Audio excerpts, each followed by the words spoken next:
and I think that really helped me because it was a cool place to go to because those who were there, they're Army people, and I kind of relate to that. Mhm. It's where I was, but they're excited to be there. Mhm. So you preach to a very captive audience, and so Mhm.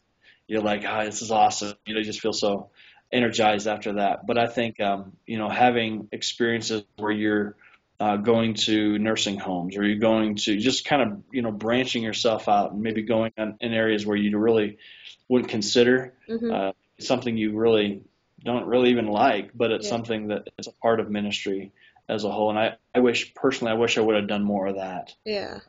So Yeah. Well, that's good advice for me, and I'm pretty sure anybody else who's about to do that too.